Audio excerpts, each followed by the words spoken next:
Hello everyone, स्वागत है आपका फिर से अपने चैनल दक्षता नर्सिंग एकेडमी पर।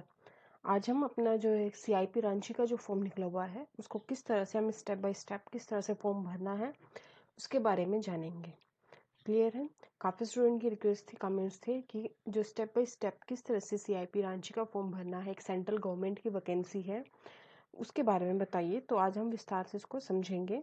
ठीक है, एक एक स्टेप हम इसको डिटेल में मैं आपको बताऊंगी। तो वीडियो शुरू से लेके आखिरी तक बने रहे, और फिर भी किसी तरह के क्वेश्चंस हैं, डाउट्स हैं, वो मुझे बाद में कमेंट करके बता सकते हैं। तो चलिए, अभी आज की वीडियो है वो हम स्टार्ट करते हैं। सबसे पहले एक आपको गूगल है, ये खोल लेना है, गूगल जो भी आपका है ऐप पर। इसके बाद यहाँ पे आपको लिखना है सीआईपी रांची। सीआईपी रांची जैसे आप लिखोगे तो सर्च करना है, फर्स्ट में ही आ जाता है आपका यहाँ पे सीआईपी रांची। पहले हम नोटिफिकेशन देख लेंगे कि कौन कौन से स्टूडेंट एलिजिबल हैं, फॉर्म भर सकते हैं। उसके बाद ही हम फॉर्म को हम भरेंगे। ठीक है, तो यहाँ पे मैंने क्या किया है, करियर एंड रिक्रूटमेंट में मैंने दोबारा से मैं आपको बता देती हूँ। ठीक है, जैसे ही आपने सीआईपी रांची का जो है सर्च किया तो ये आपको दिखेगा, यहाँ पे इस तरह की स्क्रीन आपके सामने आएगी। तो करियर एंड रिक्रूटमेंट में जाना है। यहाँ पे जाके आपको एग्जामिनेशन रिक्रूटमेंट एंड रिजल्ट यहाँ पे सिलेक्ट करना है। सिलेक्ट करने के बाद आपको देखिए यहाँ पे लिखा हुआ है कि online application are invited from eligible candidate for the following post. तो ये सारी पोस्ट निकली हुई हैं, क्लिनिकल साइकोलॉजिस्ट की, nursing officer, assistant psychologist, pharmacist, needle women, tailor, cook. Clear है? तो ये सारी वैकेंसीज निकली हुई है। हमें सिर्फ नर्सिंग ऑफिसर का हमें देखना है फॉर्म, तो हम उसी के लिए हम यहाँ पे देखेंगे। तो लिखा हुआ है यहाँ पे, kindly click the below link to fill up your application. तो इस लिंक पर क्लिक करने से ही हम यहाँ पे अपना एप्लीकेशन फॉर्म फिलअप करेंगे। तो इस लिंक को आपको क्लिक करना है। आपने क्लिक किया, जैसे आप क्लिक करेंगे तो आपकी यहाँ पे जो एक पेज आपको निकल के आएगा। देखिए यहाँ पे ऊपर लिखा हुआ है home, recruitment, about, help, register और लॉगिन। पहले आपको रजिस्टर करना है, फिर लॉगिन करके फॉर्म को फिलअप करना है। बट इन दोनों ऑप्शन से पहले आपको एक बार हम ये देख लेते हैं कि एडवर्टीजमेंट में क्या लिखा हुआ था, ताकि जिन स्टूडेंट्स ने अभी तक नहीं देखी कि कौन सी वैकेंसी है, कौन से स्टूडेंट्स एलिजिबल हैं, वो भी एक बार देख लें, उनके डाउट्स क्लियर हो जाएंगे सभी लोगों के। तो ये क्या है, central government of India, central institute, central government की वैकेंसी है, तो कोई भी स्टूडेंट इसको भर सकता है जो एलिजिबल है। ठीक है, किसी भी स्टेट का जो कैंडिडेट है वो इसको भर सकता है, फिल कर सकता है। और ये रांची झारखंड की पोस्ट है। और इसकी जो लास्ट डेट है एप्लीकेशन की, लिखा हुआ है यहाँ पे, last date of receipt of application वो क्या है, 21 सितंबर। 21 सितंबर ये लास्ट डेट है फॉर्म भरने की। तो हम अभी आओगे, नर्सिंग ऑफिसर की जो है वैकेंसी यहाँ पे दी हुई है सेकेंड नंबर पर। इसमें जो टोटल पोस्ट है वो कितनी है, 45 है। 45 टोटल पोस्ट है। अनरिजर्व्ड या फिर जनरल के लिए 20 है, एससी के लिए 7 है, एसटी के लिए 3 है, ओबीसी के लिए 11 यहाँ पे टोटल है। ईडब्ल्यूएस के लिए अलग से दी हुई है 4 और पीडब्ल्यूडी के लिए 1। क्लियर है? ये यहाँ पे नर्सिंग ऑफिसर की है। पीडब्ल्यूडी में भी 1 जो किसके लिए, only for person having disability in 1 leg. अगर सिर्फ 1 लेग में ही डिसेबिलिटी है उन्हीं को ही पीडब्ल्यूडी की एक वैकेंसी उनके लिए रिजर्व है। बाकी टोटल हमारी कितनी हो गई, 45। तो सभी कैटेगरीज के यहाँ पे जो कैंडिडेट हैं वो इस फॉर्म को अप्लाई कर सकते हैं। स्केल ऑफ पे क्या है, लेवल 7 की जो आपकी पे ग्रेड रहेगा। एलिजिबिलिटी क्राइटेरिया क्या है, क्वालिफिकेशन यहाँ पे दी हुई है आपको। फर्स्ट इनका बीएससी नर्सिंग है। बीएससी नर्सिंग जिनके पास है वहाँ पे फ्रॉम रिकॉग्नाइज यूनिवर्सिटी और इंस्टीट्यूट, किसी भी इंस्टीट्यूट से, किसी भी यूनिवर्सिटी से उन्होंने बीएससी ऑनर्स नर्सिंग कर रखी है, वो एलिजिबल है। दूसरा, regular course in BSc nursing form, या फिर अगर ऑनर्स नहीं है तो रेगुलर बीएससी नर्सिंग जिन्होंने कर रखी है किसी भी यूनिवर्सिटी से, इंस्टीट्यूट से, वो भी एलिजिबल है। और पोस्ट बेसिक बीएससी नर्सिंग, या फिर जिन्होंने पोस्ट बेसिक बीएससी नर्सिंग भी कर रखी है वो भी एलिजिबल है। ठीक है, बीएससी नर्सिंग स्टूडेंट जो भी है वो यहाँ पे एलिजिबल है। साथ में रजिस्टर एज अ नर्स और midwife with state nursing council. ये बहुत ज़रूरी पॉइंट है कि जो स्टूडेंट है वो उसका रजिस्ट्रेशन होना चाहिए किसी भी स्टेट नर्सिंग काउंसिल से। ज़रूरी नहीं किसी भी पर्टिकुलर झारखंड से या रांची, झारखंड से ही उसका रजिस्ट्रेशन हो, किसी भी स्टेट नर्सिंग काउंसिल से रजिस्ट्रेशन हो सकता है, बट रजिस्ट्रेशन कंपलसरी यहाँ पे इन्होंने किया हुआ है। अब नेक्स्ट है, ये बीएससी की बात होगी। अब GNM जिन्होंने कर रखी है diploma in GNM general nursing and midwifery, वो भी इस GNM है, उनके लिए भी 1 ईयर एक्सपीरियंस उन्होंने कंपलसरी किया हुआ है कि 1 ईयर का experience minimum in 50 bedded hospital, कम से कम 50 बेडेड का हॉस्पिटल होना चाहिए, उनके लिए 1 ईयर एक्सपीरियंस कंपलसरी है GNM वालों के लिए। BSc वालों के लिए कोई एक्सपीरियंस की ज़रूरत नहीं है, बट जिन्होंने GNM कर रखा है उनके लिए 1 ईयर एक्सपीरियंस 50 बेडेड हॉस्पिटल में होना चाहिए था। एज लिमिट क्या है कि जो जनरल के लिए 30 ईयर्स है, SC ST के लिए 35, OBC के लिए 33 ईयर्स है, PH फिजिकल हैंडीकेप्ड है या फिर जनरल EWS PH का कोई कैंडिडेट है वो 40 ईयर्स के लिए है। इसी तरह से SC ST PH का है तो 45 और OBC का PH है तो 43। ठीक है, PH मीन्स फिजिकल हैंडीकेप। ये एज लिमिट इन्होंने इस फॉर्म की दिया हुआ है। इसके बाद हम इस फॉर्म को ज़्यादा डिटेल में नहीं पढ़ेंगे क्योंकि सभी लोगों ने, मोस्टली स्टूडेंट्स ने नोटिफिकेशन देख लिया होगा। ठीक है, बाकी रिटन एग्जामिनेशन इसका 50 MCQ होंगे, सिर्फ 1 आवर में 1 आवर का टाइम दिया जाएगा आपको और 50 इसमें MCQ होंगे। स्किल टेस्ट आप लोगों के लिए नहीं है, नर्सिंग ऑफिसर के लिए स्किल टेस्ट नहीं है, ये बाकी पोस्ट के लिए यहाँ पे दिया हुआ है। उसके बाद जो अदर कंडीशन है वो यहाँ पे नीचे दी हुई है। मेरिट लिस्ट निकाली जाएगी, जो भी एलिजिबल कैंडिडेट है रिटन एग्जामिनेशन कंडक्ट करने के बाद मेरिट लिस्ट निकाली जाएगी और उसके बाद ही, क्योंकि वैकेंसीज कम है इसलिए जो मेरिट लिस्ट यहाँ पे आपकी बनेगी। क्लियर है? तो ये जो कुछ इंस्ट्रक्शंस थे ये मैंने आपको रीड करके बता दिए हैं। बाकी हम इसको फॉर्म किस तरह से फिलअप करना है वो हम देख लेते हैं। ठीक है, एग्जामिनेशन फ़ी यहाँ पे भी दिया हुआ है कि EWS अनरिजर्व या फिर जनरल कैटेगरी और OBC के लिए 400 रुपीज़ है और SC ST के लिए 300 रुपीज़ है। ये यहाँ पे डिटेल दी हुई है किस तरह से फॉर्म भरना है, आगे हम देख लेंगे इसको, आगे जहाँ पे फॉर्म फिलअप करेंगे वहीं पे हम इसको पढ़ लेंगे। ठीक है, तो ये डिटेल नोटिफिकेशन है। यहाँ पे एक ऑप्शन दिया हुआ है click here to download PDF, कि आपको अगर यहाँ पे PDF चाहिए इस नोटिफिकेशन के, आप यहाँ पे क्लिक कर लीजिए ना, तो यहाँ पे आपको PDF यहाँ पे मिल जाएगी।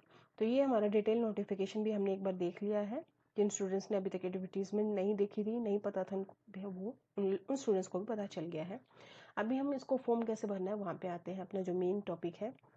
तो उसके बाद अच्छा एक पॉइंट यहाँ पे, रिक्रूटमेंट एडवर्टीजमेंट हमने देख लिया। पेमेंट का हम यहाँ से देख लेते हैं। यहाँ पे इन्होंने सभी डिटेल अलग से दी हुई है। देखिए कि अनरिजर्व्ड 400 है, OBC के लिए, SC ST के लिए 300 है और जो अमाउंट है वो यहाँ पे बैंक ऑफ बड़ौदा में ऑनलाइन पे करनी है। कैंके branch in favour of, account name दिया हुआ है, कौन सा account, central institute of psychiatry ये अकाउंट नेम है और अकाउंट नंबर भी दिया हुआ है, IFSC कोड भी दिया हुआ है। तो ये सारी डिटेल यहाँ पे दी हुई है, ऑनलाइन पे करनी है आपको।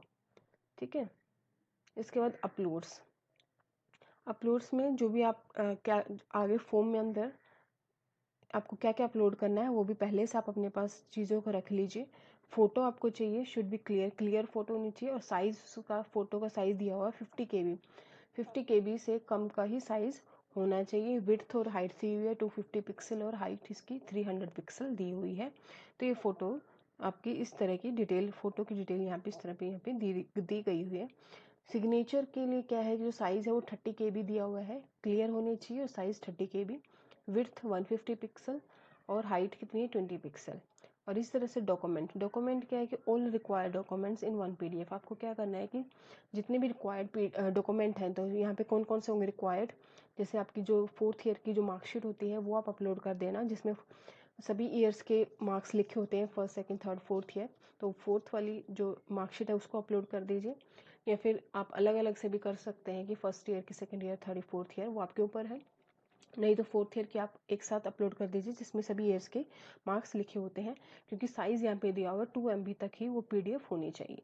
ठीक है, तो डॉक्यूमेंट 4th ईयर की आपकी मार्कशीट होगी, इसके साथ डिग्री आप लगा सकते हैं और जो रजिस्ट्रेशन है स्टेट, जहाँ पे आपका स्टेट का रजिस्ट्रेशन है वो आप लगा दीजिए। और GNM वाले हैं तो 1 ईयर का एक्सपीरियंस भी आपको वहाँ पे लगाना पड़ेगा। तो ये सारे रिक्वायर्ड डॉक्यूमेंट्स हैं जो आपको, इन सभी डॉक्यूमेंट की एक आपको PDF बनानी है, PDF फाइल ही अपलोड करनी है। तो PDF फाइल बना लीजिए और जिसका साइज़ कितना होगा 2 MB। तो ये हमने जो डॉक्यूमेंट है उसकी भी बात कर ली है। ठीक है, अब आपको कोई डाउट नहीं बचा होगा। फ़ोटो 50 KB, सिग्नेचर 30 KB और डॉक्यूमेंट ये है 2 MB। ये सारे आपको डॉक्यूमेंट यहाँ पे सबमिट करने हैं। अब हम फॉर्म भर लेते हैं। रजिस्टर पे जाएंगे। सबसे पहले रजिस्टर कर लेना है अपने आप को पहले, क्योंकि उसके बाद लॉगिन होगा। हमने रजिस्टर पे क्लिक किया ऊपर जाके। यहाँ पे रजिस्ट्रेशन का पोर्टल आपका खुल चुका है। ठीक है, रजिस्ट्रेशन फॉर्म पहले आपको रजिस्टर करना है, उसके बाद लॉगिन हम करेंगे। यहाँ पे लिखा हुआ है पोस्ट अप्लाइड फॉर। जिस पोस्ट के लिए आपको अप्लाई करना है वो यहाँ पे करना है, उस पर क्लिक कर लेना। जैसे हम नर्सिंग ऑफिसर के लिए करें तो वो हम क्लिक करेंगे। नेम ऑफ एप्लीकेंट, जो भी आपका नेम है वो आप यहाँ पे क्लिक कर लीजिए, जिसमें स्नेहा के नाम से बना रही हूँ। उसके बाद फादर नेम जो भी आपका फादर नेम है वो यहाँ पे सिलेक्ट कर लीजिए। हाँ, एक बात है कि आप कोशिश करना है आप सभी चीज़ें कैपिटल में करें। जैसे मैं इसको कैपिटल में लिख देती हूँ, स्नेहा। ठीक है, इसके बाद आप यहाँ पे फादर्स नेम भी कैपिटल में लिखें, सुरेश कुमार। और यहाँ पे जो भी आपकी कैटेगरी है वो आपको सिलेक्ट करनी है। जैसे अनरिजर्व्ड है, जनरल से भर रहे हैं तो जनरल यूआर यहाँ पे सिलेक्ट कर लेना। उसके बाद फिजिकल डिसेबिलिटी है तो यस, नहीं तो नो। डेट ऑफ बर्थ आपको यहाँ से सिलेक्ट करनी है इस कैलेंडर से। जैसे यहाँ पे आप क्लिक करोगे तो यहाँ पे ये ईयर्स यहाँ पे एक साथ आपको दिख जाएंगे। जो भी आपका ईयर है डेट ऑफ बर्थ वो यहाँ पे आप सेलेक्ट कर। जैसे मैं यहाँ पे 2000 सेलेक्ट कर लेती हूँ। और उसके बाद यहाँ पे मंथ खुल के आएगा। मंथ में जैसे अभी मैं अगस्त ही कर लेती हूँ और आज की डेट तो 29/8/2000। जो भी आपकी डेट ऑफ बर्थ है वो आपको यहाँ पे सेलेक्ट करनी है। उसके बाद सेक्स में मेल है मेल कर लीजिए, नहीं तो फीमेल। और नेशनैलिटी इंडियन है तो इंडियन रहेगा। फ़ोन नंबर जो आपका अभी अवेलेबल है आपके पास, जो एक्टिव है वो आप भर लीजिए। ठीक है, जैसे मैं एग्जांपल के लिए भर रही हूँ। आपको यहाँ पे फिर से कंफर्म करना है, दोबारा से कंफर्म सेम मोबाइल नंबर दोबारा यहाँ पे फिल करना है। यहाँ पे मोबाइल नंबर जो भरा है उसी को आप दोबारा से यहाँ पे फिल करोगे। इसके बाद ईमेल आईडी का ऑप्शन आता है।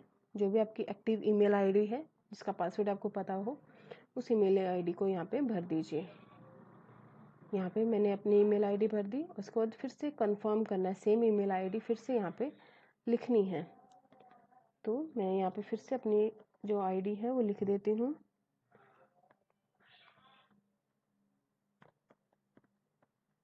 तो इस तरह से एक बार आप फिर से अपनी सारी डिटेल चेक कर लेना, क्योंकि ये मेन पॉइंट है। रजिस्ट्रेशन यहीं पे होता है। जो यहाँ पे डिटेल आप फिल कर दोगे वो यहाँ पे ये सबमिट कर लेगा, उसके बाद चेंज नहीं होगा। तो रजिस्ट्रेशन आपको बहुत सोच समझ के करना है। ठीक है, नेम देख लेना, स्पेलिंग देख लेना, अपने फादर की स्पेलिंग देख लेना, कैटेगरी चेक कर लेना। सर्टिफिकेट आपके पास है ओबीसी का तो ही आप इसको ओबीसी से फिल करें। जो भी आपकी कैटेगरी है कैटेगरी का सर्टिफिकेट होना ज़रूरी है।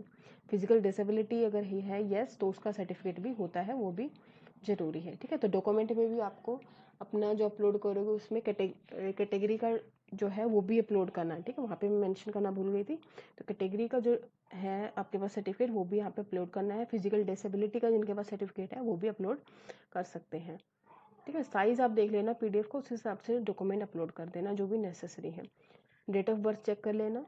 ठीक है, उसका मोबाइल नंबर हो अपना जो है ईमेल आईडी उसको चेक कर लेना। चेक करने के बाद यहाँ पे आपको रजिस्टर कर देना है। रजिस्टर कर लिया आपने।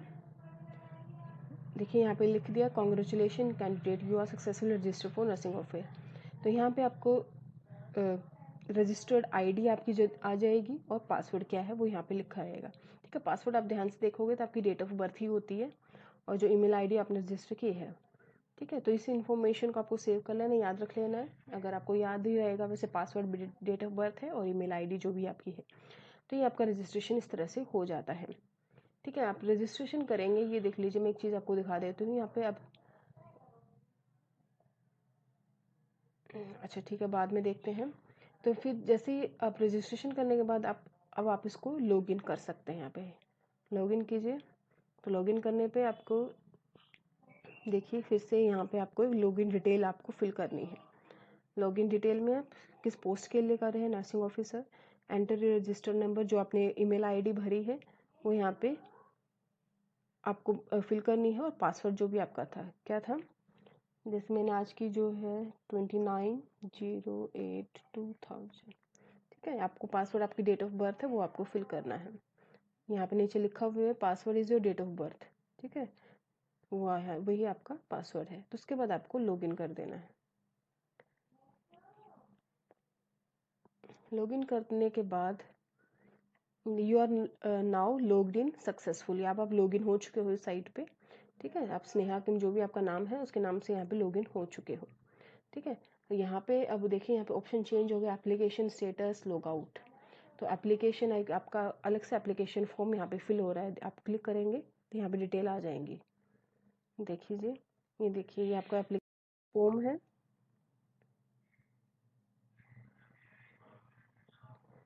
ये देखिए ये सारी ब्लैंक है क्योंकि अभी हमने फिल नहीं किया है, सिर्फ मैंने दिखाने के लिए आपको ये फोल्डर यहाँ पे खुला है, ठीक है। जैसे आप यहाँ पे स्टेटस पे क्लिक करके सारी डिटेल भरोगे ये सारा फिल होता जाएगा। स्टेटस में देखिए पेमेंट का ऑप्शन है, पर्सनल डिटेल, क्वालिफिकेशन, ये सारी डिटेल आप यहाँ पे भरोगे तो ये फॉर्म फिल होता जाएगा, ठीक है। तो अभी हम एप्लीकेशन फॉर्म हमारा खाली है तो इसको हम भर लेते हैं। सबसे पहले हम पेमेंट पे नहीं जाएंगे, वो हम लास्ट में करेंगे, पर्सनल डिटेल्स हम फिल कर लेते हैं, ठीक है। मैं यहाँ पे सारी चीज़ें अब आपको फिल करके नहीं दिखाऊंगी क्योंकि वीडियो लंबी हो जाएगी, एक एक चीज़ आपको एक्सप्लेन कर दूंगी, ठीक है। आप फॉर्म फिर इजीली भर सकते हैं। तो जैसे यहाँ पे एड्रेस ऑफ एम्प्लॉयमेंट एक्सचेंज आ गया एंड रजिस्ट्रेशन नंबर, यहाँ पे आपको कुछ नहीं फिल करना है, यहाँ पे इसको ब्लैंक छोड़ सकते हैं। इफ़ एनी लिखा हुआ है तो यहाँ पे आपको कुछ नहीं लिखना, आप ब्लैंक छोड़ देने को। एड्रेस फॉर कॉरस्पॉन्डेंस, जो भी आपका एड्रेस है परमानेंट एड्रेस वो यहाँ पे आप लिखोगे। प्लेस, एंटर योर प्लेस, जो भी आप जहाँ से आप फॉर्म भर रहे हैं वो प्लेस करनी है। डिस्ट्रिक्ट आपको फिल करनी है। स्टेट जो भी आपका है, किस स्टेट से आप बिलोंग करते हैं, और पिन कोड। आधार नंबर आपको यहाँ पे फिल करना है, ठीक है। उसके बाद फिर ये सारी डिटेल, ये आपकी पर्सनल डिटेल्स हैं, फिल कर देना है और इसको सबमिट कर देना, ठीक है। जैसे ही सबमिट करोगे आप एप्लीकेशन फॉर्म को ओपन करके देख सकते हो तो ये सारी डिटेल वहाँ पे फिल हो जाएंगी, ठीक है। जैसे मैं दिखाती हूँ आपको, एप्लीकेशन पे आपने फिल किया, जो ये चीज़ें यहाँ पे कुछ मिसिंग है वो फिल हो जाएंगी, ठीक है। जैसे यहाँ पे जो आधार नंबर है वो आप उधर फिल करोगे तो यहाँ पे फिल हो जाएगा, प्लेस यहाँ पे फिल हो जाएगी। ये सारी चीज़ें जो है ब्लैंक है, ये अपने आप फिल होती रहेंगी, ठीक है। तो पर्सनल डिटेल आप फिल करोगे, उसके बाद क्वालिफिकेशन डिटेल आपको किस तरह से फिल करनी है वो भी मैं आपको बता देती हूँ जल्दी से। क्वालिफिकेशन में enter your education class qualification, जो भी एजुकेशन आपकी क्वालिफिकेशन है, देखिए यहाँ पे दो कॉलम है, एक एजुकेशन क्वालिफिकेशन का, एक प्रोफेशनल क्वालिफिकेशन है।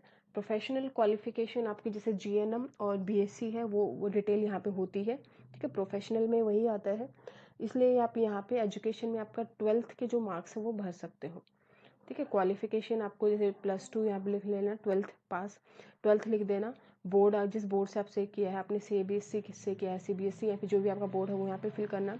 ईयर ऑफ पासिंग लिख देना, किस ईयर में आप पास हुए हैं, किस डिवीज़न से आपने पास की है।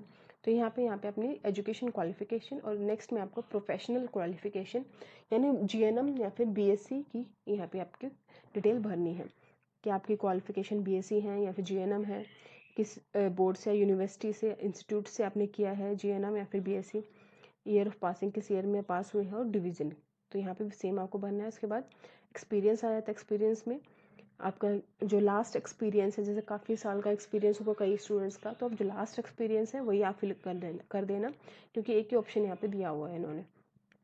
तो एंट्री और डिजिग्नेशन, किस पोस्ट पे रहे आप हैं। Name of address of employer, कि कहाँ पे आप एम्प्लॉय हैं, वो उस ऑर्गेनाइजेशन का आपको यहाँ पे नाम लिखना है और उसका एड्रेस देना है। पीरियड ऑफ एम्प्लॉयमेंट कब से है, यहाँ पे कैलेंडर से सिलेक्ट कर लेना। पीरियड ऑफ एम्प्लॉयमेंट यानी प्रेजेंट तक है तो प्रेजेंट की डेट यहाँ पे मेंशन कर देना, या फिर जब तक आपका एक्सपीरियंस है वो यहाँ पे मेंशन कर देना। तो पीरियड ऑफ एम्प्लॉयमेंट और फ्रॉम डेट और टू डेट, तो यहाँ पे इस तरह से आप करके तो सारी डिटेल आपने फिल कर दी, क्वालिफिकेशन और आपको एक्सपीरियंस, तो फिर आपको सबमिट कर देना, ठीक है। तो आप पेमेंट, पर्सनल डिटेल हो गए, क्वालिफिकेशन हो गई, उसके बाद अपलोड्स में जाना है आपको। अपलोड्स में जाते ही अब आपके यहाँ आ गई पासपोर्ट फ़ोटो, आपको अपलोड करनी है। पासपोर्ट फ़ोटो हमने पहले ही पढ़ लिया था डिटेल्स में कि जो साइज़ कितना हो जाए 50 KB, ठीक है। 50 KB तक का आपका साइज़ होना चाहिए फ़ोटो का और क्लियर होनी चाहिए। आप यहाँ से चूज़ कर लेना फाइल को और अपलोड कर देना। उसके बाद सेम सिग्नेचर भी यहाँ से चूज़ कर लेना फाइल अपनी और उसके बाद अपलोड कर देना। तो यहाँ पे दोनों चीज़ें अपलोड हो जाएंगी। डॉक्यूमेंट भी आप यहाँ पे चूज़ फाइल, आप लिखा हो should be in PDF format, जो भी आपकी PDF बनाई थी चूज़ कर लेना यहाँ पे। ठीक है, जैसे चूज़ फाइल करते हैं तो यहाँ पे आप आ जाएंगी, जहाँ पे भी आपने सेव किया है वो आ जाएगी। ठीक है, मैं कर नहीं रही, सिर्फ आपको बता रही। तो यहाँ पे चूज़ करते हैं, यहाँ भी आप अपलोड कर देना। तो इस तरह से ये सारी चीज़ें होने के बाद तो ये स्टेटस में आपने पर्सन डिटेल, क्वालिफिकेशन और अपलोड 3 चीज़ें पूरी करने के बाद आप अगर आप एप्लीकेशन देखोगे तो आप अपना ये जो एप्लीकेशन है जो खाली था वो फिल हो चुका होगा। जैसे यहाँ पे फ़ोटो लग जाएगी आपकी, क्वालिफिकेशन आपने जो फिल की थी, प्रोफेशनल क्वालिफिकेशन थी वो फिल की थी, हमने फिल नहीं किया इसलिए ये ब्लैंक है। तो अब हम पेमेंट का भी देख लेते हैं किस तरह से करनी है पेमेंट। आपको जो मैंने उस वहाँ पे डिटेल बताई थी, ठीक है, तो वहाँ पे जो मोबाइल बैंक्स जैसे आपका फ़ोन पे यूज़ करते हैं, फ़ोन पे से आप कर लेना पे। अकाउंट नंबर दिया हुआ था उन्होंने और एड्रेस अकाउंट का नेम दिया हुआ था। तो किसी भी मोबाइल ऐप से आप जो पेमेंट है वो कर सकते हैं बैंक ऑफ बड़ौदा में। तो पेमेंट करने के बाद आपका जो बैंक नेम है वो यहाँ पे फिल कर देना, bank of Baroda. Transaction number क्या था वो यहाँ पे फिल कर देना, और पेमेंट डेट किस डेट को आपने पेमेंट की थी वो यहाँ पे, और अमाउंट आपका 400, क्योंकि अनरिजर्व्ड है यहाँ पे इसलिए 400 आ गया। तो यहाँ पे सिर्फ आपको फ़ीस की डिटेल भरनी है। ठीक है, आप जो पेमेंट है वो आपको ऑनलाइन ही जो है वो पे करनी है, किसी भी ऐप से, आप मोबाइल ऐप से आप इसको कर सकते हैं। तो इस तरह से आपको पेमेंट करनी है और सबमिट कर देना।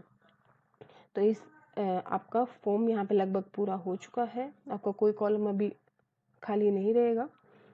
ठीक है, देख लेते हैं आपका कुछ ऑप्शन यहाँ पे बचता है। अच्छा, ये मेरा टाइम आउट हो गया इसलिए दोबारा से मुझे लॉगिन करना पड़ेगा।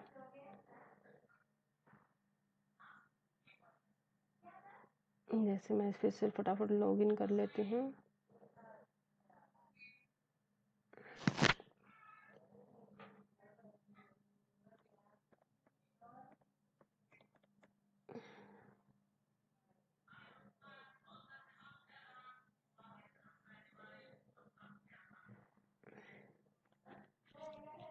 अभी मैंने इसको फटाफट कर दिया है, लॉगिन दोबारा से कर दिया है।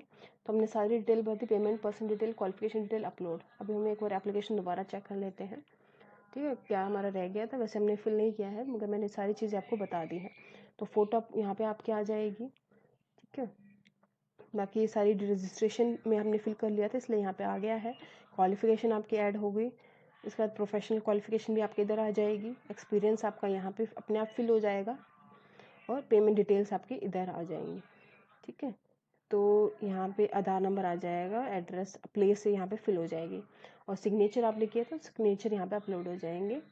तो इस तरह से आपका ये फॉर्म अप्लाई हो जाएगा। ठीक है, अभी यहाँ पे सबमिट का ऑप्शन नहीं आ रहा है। जैसे ही आप सारी डिटेल भरोगे ये, तो यहाँ पे अपने आप से सबमिट का ऑप्शन आ जाता है। ठीक है, यहीं पे आपका सबमिट का ऑप्शन आएगा। तो आप फाइनल सब चीज़ें कंप्लीट करने के बाद, फीस पेमेंट के बाद और सारी चीज़ें अपलोड करने के बाद यहाँ पे सबमिट कर देना। इस तरह से आपका ये फॉर्म फिलअप हो जाएगा। ठीक है, तो अभी मैंने इसको बिल्कुल अच्छे से एक्सप्लेन करके बता दिया है। आई होप आपको बिल्कुल क्लियर हो गया होगा, कुछ तरह की परेशानी आपको नहीं होगी। अगर फिर भी कुछ डाउट आपको रह जाता है तो आप मुझे कभी भी कमेंट करके बता सकते हैं कि आपको कौन सा पॉइंट क्लियर नहीं हुआ है। मैं आपकी सारी क्वेरीज दूर करने की कोशिश करूँगी। ये मैंने फर्स्ट जो है ऑनलाइन फॉर्म का बताया था, किस तरह से ऑनलाइन फॉर्म भरे जाते हैं, पहली वीडियो थी मेरी। अगर नेक्स्ट कोई आपको वीडियो चाहते हैं किसी फॉर्म की तो मुझे आप कमेंट करके बता देना। ठीक है, तो मैं आपको बता दूंगी कि वो फॉर्म किस तरह से भर करना है। तो अभी के लिए ये वीडियो हम यहीं पे स्टॉप करते हैं। Thank you so much.